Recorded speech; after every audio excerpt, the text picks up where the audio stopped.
जो बच्चे regional area में जाते हैं सुना है वो जल्दी पीआर हो जाते हैं, इज दैट ट्रू?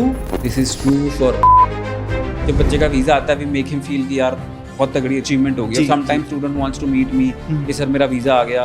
मैं बच्चे को कहता हूँ अभी बेटा स्ट्रगल शुरू हुई है, don't be so happy.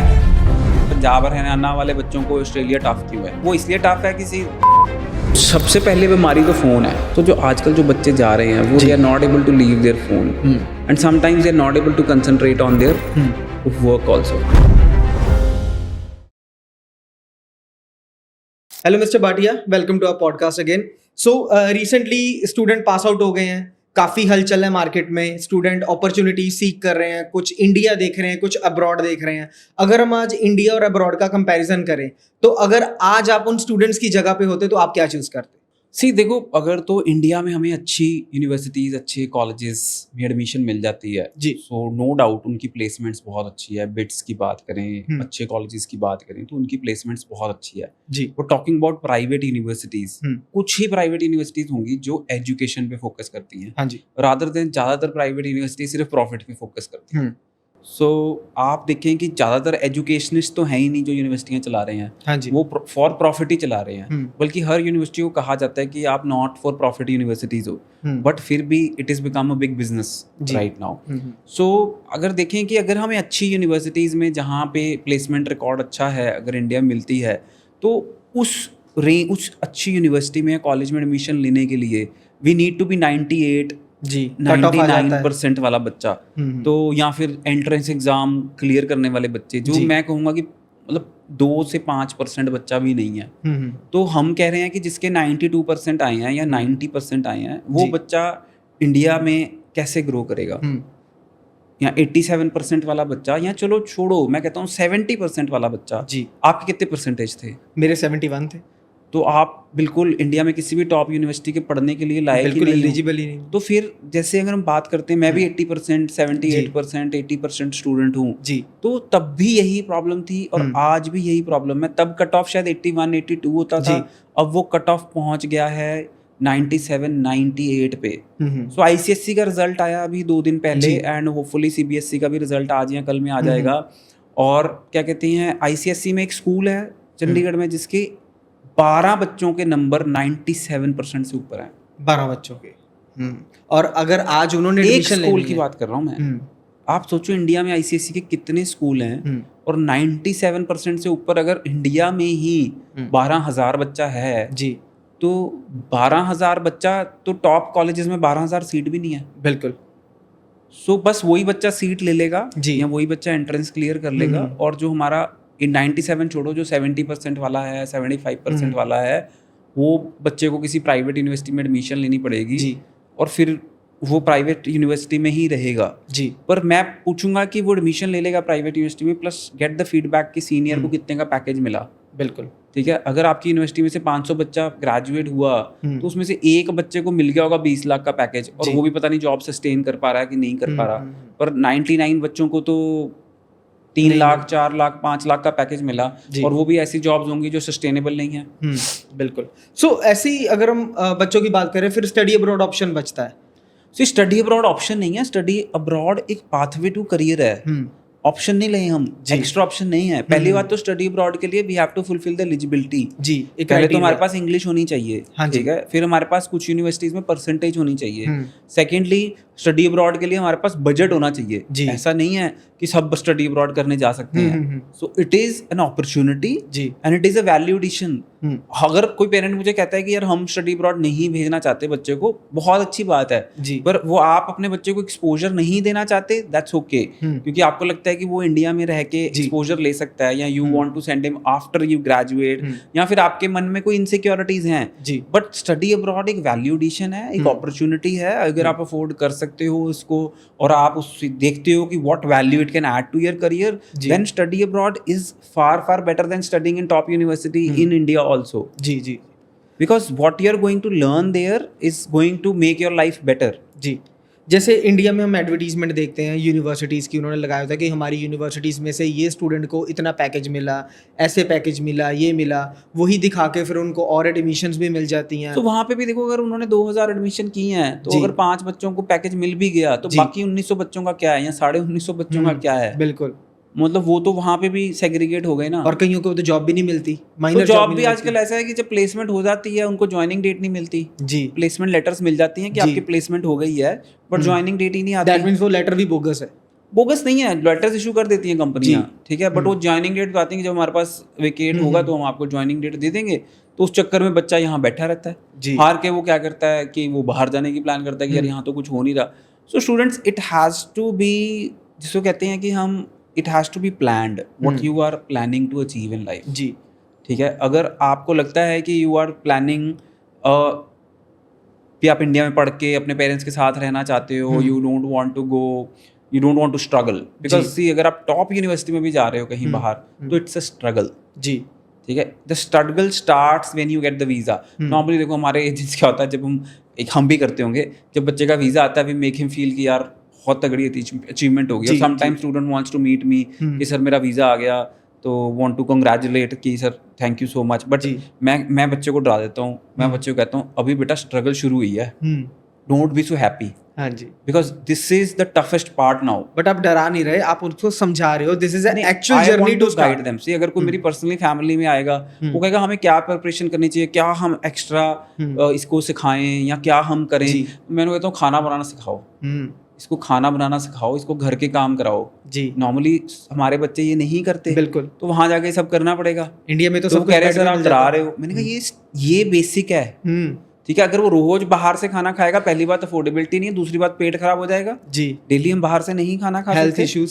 So students see, जब आपका वीजा आता है ना, so it is a journey which is tough till the time you study जी, and how you take it, because see you will be studying, you will be working जी, you will be working part time, you will be doing your house chores, ठीक है, आपको खाना manage करना है, आपको cleaning करनी है जी, ठीक है, and you will be travelling. आप सोचो कितना कुछ है, 4 चीजें एक और हमारे पास 12 घंटे दिन में। सो आप एक टाइम पे आपको लगेगा ये बहुत टफ है, पर कुछ बच्चे सर्वाइव भी नहीं कर पाते जी। एंड देन 5th काम बताता हूँ, आपको मल्टीकल्चरल एनवायरनमेंट में फिट इन होना। कई बार आपको बहुत मुश्किल लग सकता है, यार ये क्या कर रहा है, क्योंकि बच्चा जाता है कल्चर शॉक लगता है। हाँ, तो वो चीजें सब मैनेज करना इट इज नॉट इजी जी। एंड अगर आप वो कर लेते हो 2-3 साल के लिए, you are fit to survive anywhere.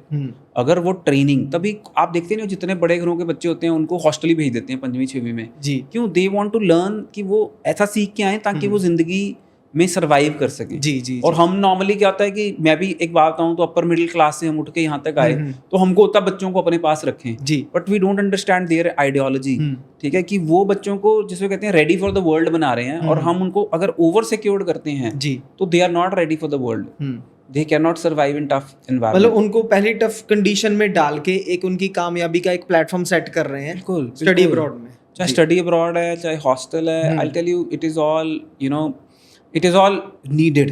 And specially आज की जेन जी को, जिसको जेन जी कह लो, जेन जेड कह लो, जो भी है आपके यहाँ अल्फा कह लो जी, because they are not focused, they are not, यहाँ तो बहुत फोकस्ड है, यहाँ तो बिल्कुल फोकस नहीं है। यहाँ तो मैंने ऐसे बच्चे देखे हैं जो फोकस है, मैंने इस यूनिवर्सिटी में जाना, मैंने ये प्रोग्राम करना है, and I want this outcome and I want to do this. यहाँ तो वो बहुत क्लियर हैं, यहाँ तो बिल्कुल फोकस नहीं है, हमको पता ही नहीं है जी क्या करना है। सो जो, और 10% ही है जिनको पता है, 90% को पता नहीं है जी, और उनको ये भी नहीं पता हार्डवर्क क्या होता है। They don't want to struggle, they want an easy life, because see India has prospered in past 25 years जी, and every household has their own house, every household have their own car, every household have their resources जी, you know, good times make you lazy, yeah, ठीक है। so Indian वाले बच्चे भी अब गए यार घर पे सब कुछ तो है, करना क्या, और so ये थिंकिंग गलत है, बहुत गलत है। इस हिसाब से तो फिर शाहरुख खान और अंबानी को तो कभी काम ही नहीं करना चाहिए। एग्जैक्टली। सो अगर आप देखते हो तो आई थिंक काम एक पैशन है, और अगर if you don't have passion in your life then you can't grow जी, and you should have passion in your life. And ये सब कुछ जो आज आपके पास है, विद इन्फ्लेशन 5 साल के बाद आपको लगेगा मेरे पास कुछ भी नहीं है। आई हैव सीन पीपल जिनके पास बहुत बड़े बड़े घर होते हैं and they took it for granted जी, एंड आज उनके पास लगता है यार कुछ भी नहीं है। We have to strive every day, we have to work hard so that we are in, जिसको कहते हैं कॉमनली प्लेस्ड, ठीक है, बट क्या कहते हैं, this thing is not being taught to the kids now. उनको कहा जा रहा है कि यार हमने बहुत कर लिया, तुम रिलैक्स करो। No, you have to be positive. बल्कि बच्चों को भी उसी तरीके से प्रिपेयर करो ताकि आगे जाके उनको लाइफ में अगर कोई दिक्कत आई तो वो सामना कर सके। आज चाहे बहुत अच्छे हैं, बट आने वाले 5 साल में अगर यही हाल रहा तो उनको लगेगा हम बहुत पीछे रह गए। सो आज देखो थोड़ा सा नेगेटिव माहौल चल रहा है, लोग कहते हैं कि यार इंटरनेशनल एजुकेशन नहीं जाना, जियोपॉलिटिकल सिचुएशन अलग हो गई है, ये हो गया वो हो गया, India is growing no doubt, but are we fit to survive in India's growth? Do we have the knowledge? Do we have the skills? जो हम यहाँ से पढ़ने वाले हैं वो हमें जॉब रेडी करने वाला है? या फिर इंडिया में 150 करोड़ बंदे को, सारे लोगों को 3 लाख सैलरी मिल जाएगी महीने की? Can that happen? नो। खर्चा तो आने वाले टाइम में, आज से हम 10 साल पहले बात करें तो मुझे लोग कहते थे यार आज तो 10,000 20,000 में घर चल जाता है, talking about 2008 and 10, you know 10,000 20,000 50,000 में घर चल जाता है, और आने वाले 10 साल में हमें 10 लाख चाहिए होगा। और वो बात सच हुई है जी। या आज की डेट में एक अच्छा हाउस होल्ड चलाने के लिए तो आप 3-4 लाख तो कहीं नहीं गया। इंडिया चंडीगढ़ में तो आप फिर भी 2-3 लाख में सर्वाइव कर जाओगे, बैंगलोर मुंबई में तो वो भी बड़ा मुश्किल है। सो अगर हम बात करें कि आज अगर हमें 2 लाख चाहिए एक हाउस होल्ड चलाने के लिए, तो आने वाले 10 साल में 20 लाख चाहिए होगा। बिल्कुल, इन्फ्लेशन भी है, तो वो कैसे हम बीट करेंगे? या इंडिया की सैलरीज तो नहीं बढ़ी जी, या इंडिया की मिनिमम वेज तो नहीं बढ़ी, वो बढ़ नहीं सकती क्योंकि we are people of 150 crore, तो हम नहीं वो कर सकते, बट हम जो कर सकते हैं वो तो करें जी। सो अब हमने बात की इंडिया के सिनेरियो की, अब्रॉड जाने के भी सिनेरियो की। इस टाइम पे ऑस्ट्रेलिया भी काफ़ी अग्रेसिवली इंडियन मार्केट में अपने स्टूडेंट्स को ले रहा है। अगर मैं पंजाब हरियाणा की बात करूं, करंटली अभी क्या सिनेरियो चल रहा है? आपके पास बच्चे आते हैं? See Australia is good, very good, ठीक है। मैं कहूँगा कि Australia is the best country right now. अगर हम किस सिनेरियो की बात करें, part time jobs are immense जी, ठीक है। एंड अगर हम बात करते हैं, फिर सेंसिटिव टॉपिक आया था पंजाब और हरियाणा वाले बच्चों को ऑस्ट्रेलिया टफ क्यों है? तो वो इसलिए टफ है कि they have seen the enrolment numbers, कि जो पंजाब और हरियाणा से बच्चे आ रहे हैं वो पढ़ते नहीं हैं, and they have set a quality. Universities are also very scared कि यार पंजाब हरियाणा से बच्चा है, इसकी इंटरव्यू भी लेनी पड़ेगी, इसके फंड्स भी चेक करने पड़ेंगे, तभी सीओई हम देंगे, एंड तभी हम गैप भी नहीं ले सकते क्योंकि ये बच्चे बहुत ट्रिकी हैं जी। सो स्टूडेंट्स की एक इमेज बन जाती है, और कल को ऐसा कनाडा भी देख रहा है, ठीक है, कल को ऐसा न्यूजीलैंड तो पहले से ही देख रहा है, तो यूएस भी अलर्ट हो गया है, ठीक है, क्योंकि जितने वापस आए हैं बच्चे वो ज्यादातर नॉर्थ इंडियन से ही थे, बिल्कुल, ठीक है। सो क्या कहते हैं, वो चीज को लेके Australia is very good, New Zealand is very good if you have the funds, if you have the resources, you are recently pass out जी। Australia is very very good country, you can apply for Australia. Australia is giving you visa जी, but किसको? Only good quality student को, जो last year बच्चों ने पास किया है 2024 में, सो उनके लिए ये लास्ट चांस है अप्लाई करने का। अब तो लेट हो गए, मेरे को लगता है जुलाई इनटेक है, जुलाई इनटेक तक अप्लाई कर सकते हैं अगर आपके पास फंड्स रेडी हैं, आपके पास सब कुछ रेडी है तो अभी भी अप्लाई कर सकते हैं। बट क्या कहते हैं, July intake is the last intake जिन्होंने लास्ट ईयर अप्लाई किया है और लास्ट ईयर पास आउट किया और ग्रेजुएशन की हुई है, तो 10 साल तक 15 साल तक अगर आपके पास जेन्युइन एक्सपीरियंस है तो आप मास्टर्स करने जा सकते हैं जी। अभी रिसेंटली एक रील वायरल गई है इंस्टाग्राम पे, उसमें बताया गया कि विराट कोहली बात कर रहे हैं न्यूजीलैंड के बारे में कि ऐसी ब्यूटी मैंने नहीं देखी, धोनी की क्लिप आ रही है या कुछ बॉलीवुड सेलेब्स की आ रही है। सो क्या न्यूजीलैंड सच में इतना सुंदर है, और जो हमारे स्टूडेंट्स को इतना अभी क्या कैसे वो अप्लाई कर सकते हैं, कैसे वो सपोर्ट कर रहा है स्टूडेंट्स को? See right, I will tell you, New Zealand में 1 is green list courses, 1 secondly is masters, ठीक है, थर्डली ऑप्शन है बच्चों के पास बैचलर डिग्री। सो अगर हम डिप्लोमा करने जा रहे हैं न्यूजीलैंड में, तो न्यूजीलैंड कहता है कि आपको डिप्लोमा में वर्क परमिट नहीं मिलेगा जी। सो आप डिप्लोमा से स्टार्ट करें लीडिंग टू बैचलर डिग्री। अगर आपके पास सबसे बड़ी प्रॉब्लम क्या है न्यूजीलैंड की, मैं बताता हूँ। जब आप बैचलर डिग्री करने जाते हैं तो New Zealand is asking funds for 60 lakh rupees. तो 60 लाख तो यार किसी के पास है नहीं, और वो भी 6 महीने पुराना, ठीक है। आज बंदा कहेगा 60 लाख मुझे करना है, मैं प्रॉपर्टी बेच देता हूँ और 60 लाख अकाउंट में डाल देता हूँ, पर नहीं जी, वो तो 6 महीने पुराना चाहिए जी, एकदम नहीं चाहिए, वहाँ से आएगा जी। सो हम बच्चों को सजेस्ट कर रहे हैं यार आप फर्स्ट ईयर 1 साल के प्रोग्राम में चले जाओ, आप +2 पास हो, आप 1 साल के प्रोग्राम में चले जाओ। सपोज आपको ग्रीन लिस्ट वाले प्रोग्राम में नहीं एडमिशन मिल रही, आप 1 साल के प्रोग्राम में चले जाओ जी। नेक्स्ट ईयर आप फिर सेकेंड ईयर में एडमिशन ले लो बैचलर की या diploma certificate leading to diploma, and third year फिर आप diploma leading to bachelor degree, and once you complete your bachelor degree then you will get your work permit. This is a very very good option students looking for going to New Zealand. उस case में क्या जाएगा, आपको fund show कम होता जाएगा जी, fund show थोड़ा कम हो जाएगा। एंड इस time New Zealand is also looking at genuine students, not students who are just want to reach New Zealand, क्योंकि देखो New Zealand is not a big country, उनकी पॉपुलेशन भी 1 करोड़ है। सो 1 करोड़ पॉपुलेशन, हमारी दिल्ली की पॉपुलेशन 3.5 करोड़ है। बिल्कुल। सो सुंदर तो अपने आप ही होगा, क्योंकि जहाँ पे नेचुरल ब्यूटी होगी वहाँ पे सुंदरता बढ़ती जाएगी, ग्रीनरी होगी, कोई काटने वाला नहीं, कोई खराब करने वाला नहीं, कोई कुछ फेंकने वाला नहीं। So New Zealand is beautiful, same as Canada, very very similar country. New Zealand and Canada is very similar in terms of beauty and population. Canada की न्यूजीलैंड से 10 गुना बड़ा है कनाडा, 10 गुना। फिर भी पॉपुलेशन ऑलमोस्ट, कहाँ ऑलमोस्ट, कनाडा इज 3.7 जी। तो Canada तो New Zealand से भी कम पॉपुलेशन होगी अगर हम बात करें एरिया वाइज चेक करें तो New Zealand is at 1 crore and New Zealand is very very good option for masters. पहली बात, स्पाउस साथ जा सकता है जी। सेकेंडली 1.5 साल की मास्टर, फंड्स भी कम शो करने पड़ेंगे, कहीं पे 1 ईयर मास्टर्स भी मिल सकती है। थर्डली आपको वर्क परमिट है मास्टर्स के बाद। फोर्थ, मास्टर्स को पीआर में बहुत आसानी है। सो ग्रेजुएट स्टूडेंट अगर फंड्स शो कर सकते हैं तो New Zealand is very very good option right now. And New Zealand हम कर रहे हैं student, there is no processing fees. और न्यूजीलैंड की एक सबसे बढ़िया बात मुझे 18 साल से अच्छी लगती है, सबसे बहुत अच्छी बात वो ये है कि ना तो फीस जानी है पहले, ना जाने है कोई लिविंग कॉस्ट, ओके, कुछ नहीं जाना पहले, ना ऑफर लेटर फीस जी, ना ही प्रोसेसिंग फीस।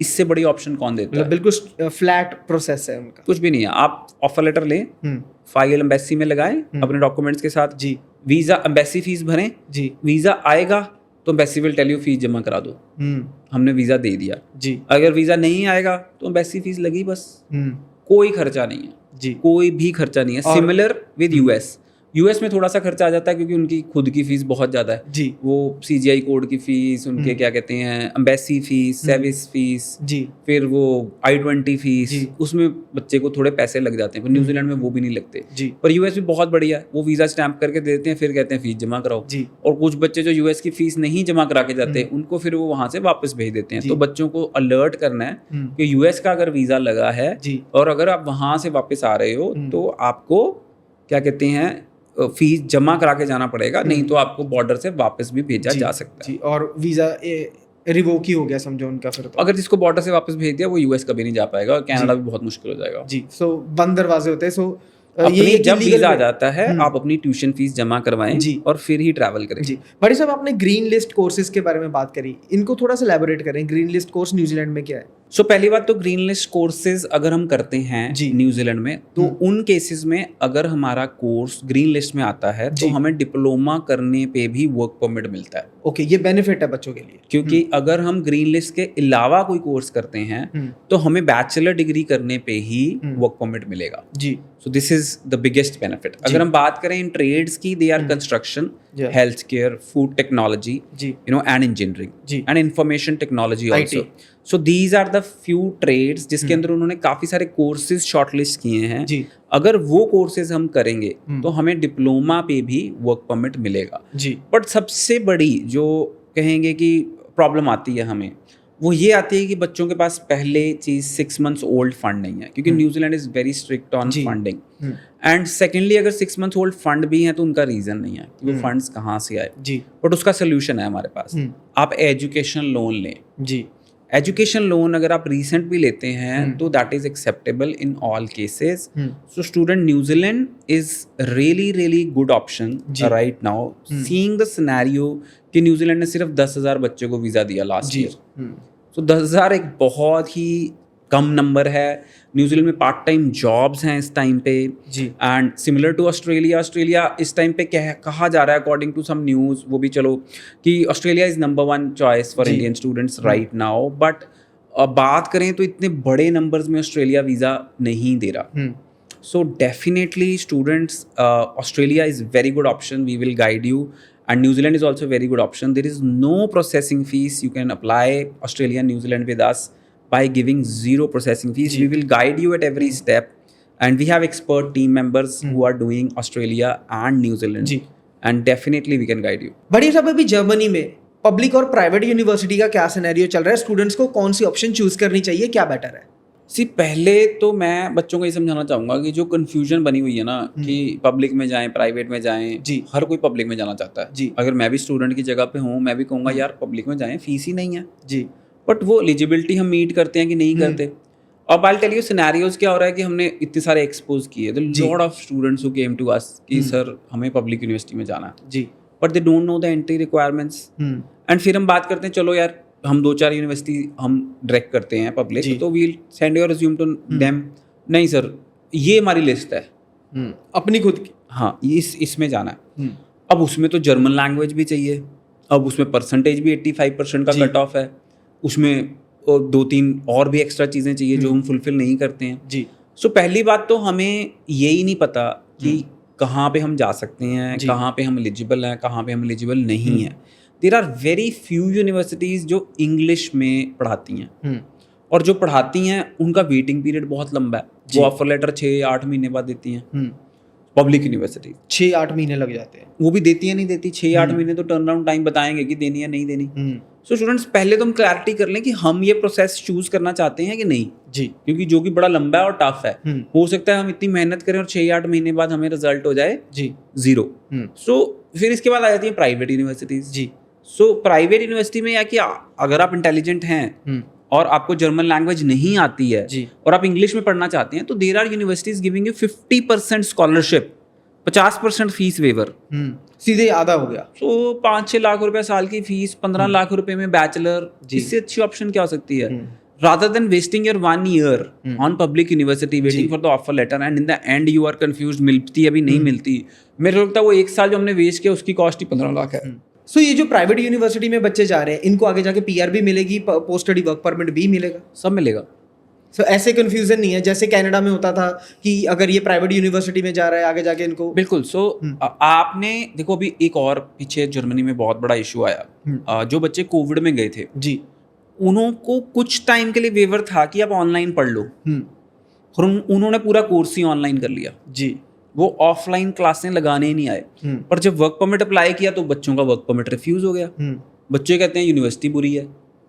इसमें यूनिवर्सिटी की कोई प्रॉब्लम नहीं है, आपने ऑफलाइन पढ़ी ही नहीं, पढ़ाई ही नहीं की जी. सो स्टूडेंट्स से जो कंडीशंस हैं कंट्री की वो तो हमें फुलफिल करनी पड़ेंगी जी. सो अभी कोई ऑनलाइन वाला सिस्टम नहीं है, आपको ऑफलाइन पढ़ना पड़ेगा, आपको यूनिवर्सिटी जाना पड़ेगा, आपको क्लासेस लगानी पड़ेंगी जी. प्लस PR लेने के लिए जर्मन लैंग्वेज सीखनी पड़ेगी, वो मैंडेटरी है, वो मैंडेटरी है. PR आपको 2.5 साल का वर्क परमिट भी मिलेगा, बट अगर PR लेनी है, आपको वीजा एक्सटेंशन चाहिए है, you need to learn German language जी. सो ऐसे भी है कि जर्मन लैंग्वेज सीखो और सीधे PR लो. पर जो बंदा जैसे सपोज कोई +2 पास है, वो 3 साल के ग्रेजुएट के लिए गया और उसके बाद फिर उसने 2.5 साल का वर्क परमिट लिया, और 2.5 साल का वर्क परमिट जब ले लिया तो 5.5 साल हो गए जी. ठीक है. तो जितने भी लोग हिमाचल से या क्या कहते हैं कहीं से भी पंजाब आ जाते हैं, तो वो मेरे को लगता है 3-4 साल में ही पूरी पंजाबी बोलते हैं. बिल्कुल फैक्ट है. ठीक है. सो आप 5.5 साल जर्मनी रह रहे हैं, तो वो मेरे को लगता है कि आप जर्मन लैंग्वेज सीख जाएंगे 5.5 साल. अगर एफर्ट तो है ही है, बट अगर आप एफर्ट नहीं करेंगे तो फिर आप वहाँ नहीं. अगर आप जर्मन लैंग्वेज 5.5 साल में नहीं सीखते हैं, फिर आप एफर्ट नहीं कर रहे हैं, या बहुत बड़ी प्रॉब्लम है. तो कहते हैं ना जैसा देश वैसा बेस बन ही जाता है. तो वैसे ही आप वैसा ही हो जाएगा कि क्या कहते हैं what we want to do and then. जैसे हम लैंग्वेजेस की बात कर रहे थे कि जर्मन के लिए डच आनी जरूरी है, ऐसी हमने पहले भी बात करी कि कनाडा में अगर आप फ्रेंच सीख लेते हो तो आपके लिए बहुत ज्यादा गेटवेज ओपन हो जाते हैं. उसके ऊपर भी मैं एक क्या कहते हैं क्वेश्चन मार्क है. सो कनाडा में देखो जब इमिग्रेशन मिनिस्टर नया आता रहा जी, जो तो फ्रेंच बैकग्राउंड से है, हमने शायद पहले भी डिस्कस किया होगा जी, वो फ्रेंच को तवज्जुह देता है, वो फ्रेंच के ड्रॉज निकालता है जी. बट जो फ्रेंच बैकग्राउंड से नहीं होता वो नॉर्मल ड्रॉज निकालता है. So see French is always a good option because Canada की लैंग्वेज ही फ्रेंच है, एंड कनाडा बाद में बना था और फ्रेंच कंट्री पहले था. ठीक है. फ्रेंच लोग जो वहाँ पे हैं जी, वो कहते हैं क्यूबेक को तो फ्रीडम मिले 350 साल हो गए, और कनाडा कहता है मुझे तो 150 साल ही हुए हैं. सो आप समझे फ्रेंच कितनी इंपॉर्टेंट है वहाँ पे जी. So French is important, definitely French is important for Canada. But और अगर आप फ्रेंच सीख लेते हैं तो आपको गवर्नमेंट जॉब्स मिल सकती हैं, otherwise you can not apply for government jobs also. So French is really, really important, and there are a lot of French schools in every community, and people like to send their kids to French schools. जी. They want कि उनको French आती हो और French में ही पढ़े, and पर उसके अंदर एक parent को भी French आनी जरूरी है. So students, French is important, but अगर हम बात करें कि PR में changes होंगे, because you know there is a new prime minister and there are lot of changes going on. And हमने पहले भी कहा कि इमीडिएट चेंजेस होंगे, लेट चेंजेस होंगे, nobody knows that. But definitely क्या कहते हैं, there are going Positive to be outcomes. Some changes and we will get some positive outcomes. Bhati साहब, जैसे अभी चल रहा था कि कनाडा इंडिया से बच्चे कम ले रहा है, रिफ्यूजल रेट आ रहा है, सो सुना है कि कनाडा में इसका इम्पैक्ट बहुत ज़्यादा पड़ा, वहाँ पे अब वर्क फोर्स की कमी हो रही है. सी कनाडा बहुत बड़ा है, ठीक है. सो और right now I also have some friends who own businesses there, I have some family also who owns business there. I will tell you, जो स्टूडेंट जा रहा है, जिसको हमने फिर बात की जेन जी वाला, सो सबसे पहले बीमारी तो फ़ोन है जी. तो कोई फ़ोन छोड़ के राज़ी नहीं है. पेरेंट्स छोड़ देंगे, बॉयफ्रेंड छोड़ देंगे, हस्बैंड छोड़ देंगे, फ़ोन नहीं छोड़ना. फ़ोन नहीं छोड़ेंगे. सो ये तो बहुत बड़ी बीमारी है जी. एंड यू नो वहाँ पे क्या होता है कि अगर आप जॉब कर रहे हैं तो 8 घंटे की जॉब मतलब 8 घंटे की जॉब. सो फ़ोन थोड़ा सा अवॉइड करना पड़ेगा. सो जो आजकल जो बच्चे जा रहे हैं वो they are not able to leave their phone and sometimes they are not able to concentrate on their work also. जी. सो स्टूडेंट, सबसे पहले तुमको ये समझना पड़ेगा कि what is important for your life. So कई चीज़ें हमें छोड़नी चाहिए जो हमें लाइफ में पीछे खींच रही हैं. जी. So you have to be more disciplined if you want to grow. अगर आप जैसे रह रहे हो, आप खुश हो, तो फिर तो कोई चक्कर ही नहीं है.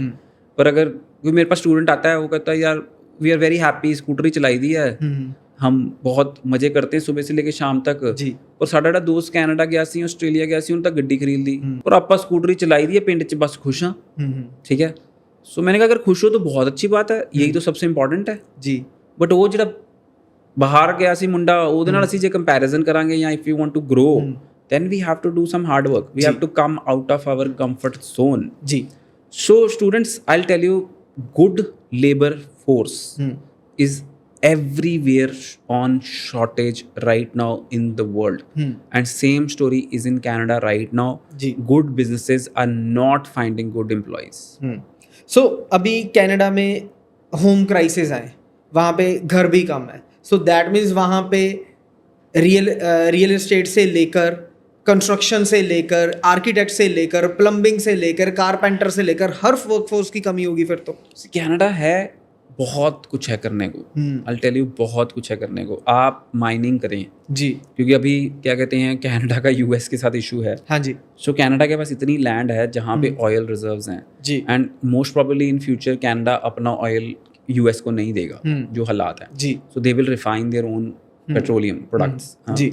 सो उसके अंदर आप सोचें कितनी जॉब्स होंगी. पेट्रोलियम एनर्जी से लेके जितनी जॉब्स हैं आप सोच भी नहीं सकते. इंजीनियर्स के लिए कितनी अपॉर्चुनिटी है. माइनिंग इंजीनियर्स, पेट्रोलियम इंजीनियर्स, ये इमेंस जॉब्स होंगी. सो आप सोचें कि वहाँ पे इंजीनियरिंग में बहुत ज़्यादा स्कोप है.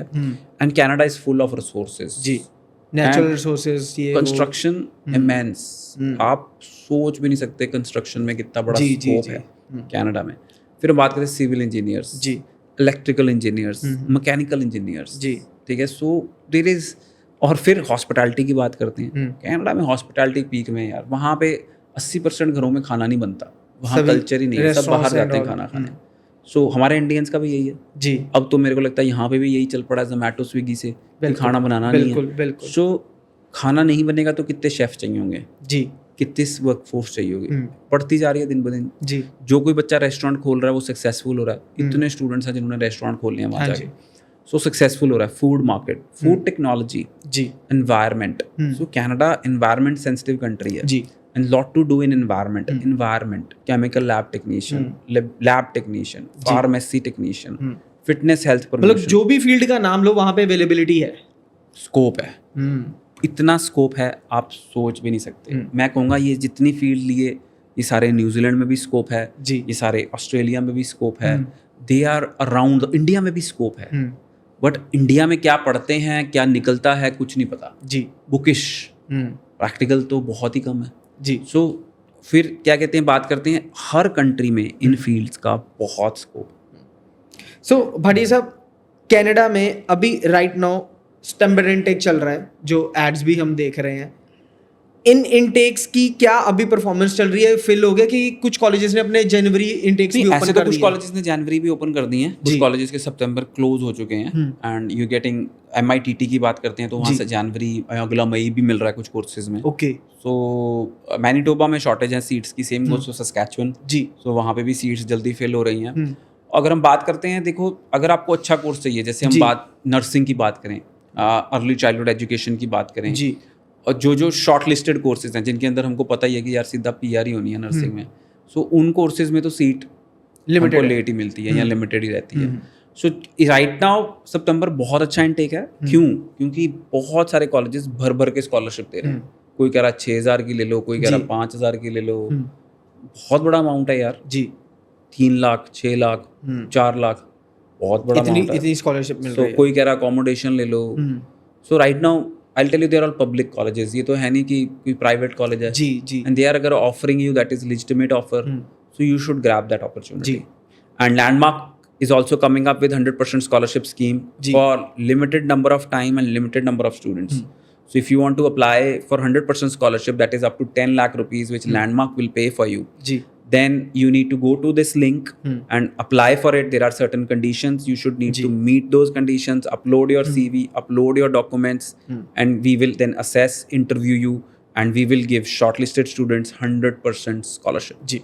So but ये सब एक क्वेश्चन है, जो बच्चे रीजनल एरिया में जाते हैं, सुना है वो जल्दी पीआर हो जाते हैं. Is that true? Regional area में जाना चाहिए, अगर जाना चाहिए तो क्यों? This is true for all countries. This is true for all Not only for countries. Canada. This is true. आप ऑस्ट्रेलिया में सुनते हैं रीजनल एरिया में पीआर जल्दी, न्यूजीलैंड में सुनते हैं ऑकलैंड मत जाएं, क्राइस्ट चर्च जाएं, वेलिंगटन जाएं, ठीक है, अदर जगह पे जाएं तो पीआर जल्दी, ठीक है. It's not only for Canada, it is for all countries. See I like regional areas मोर.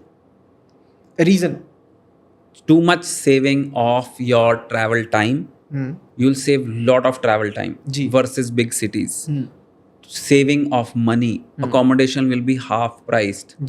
जो लोकेशन लंदन में 500 पाउंड की है, वो ग्लॉस्टरशायर में 250 पाउंड में मिलेगा आपको रूम, हाफ प्राइस. देन बात करते हैं ऑकलैंड में, जो लोकेशन, जो खाना आपको $10 में मिल रहा है जी, वो आपको $6 में मिलेगा.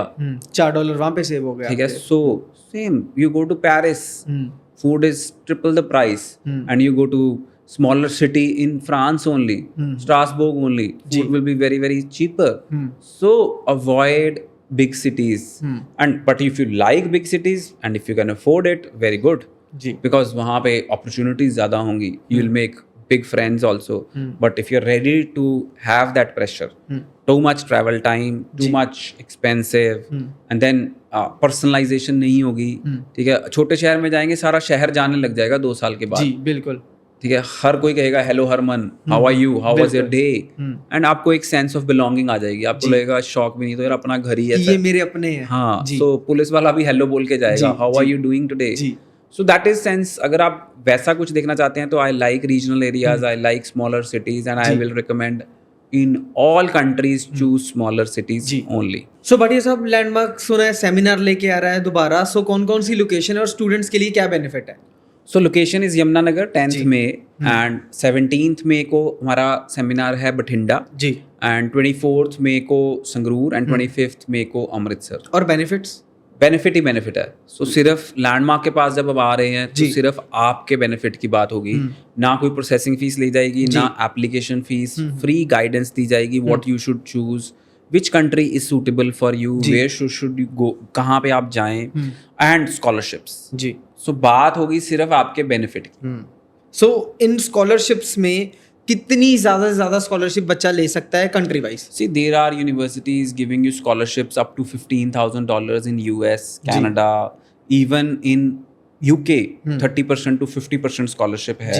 Australia, they're all countries giving you scholarships. So अगर आप eligible हैं तो we will apply your scholarship. You're lucky enough, आपको maximum scholarship मिल सकती है. जी ठीक है बढ़िया साहब, thank you, thanks for the today time, and मिलते हैं जल्दी for our next topics and next episode. Thank you.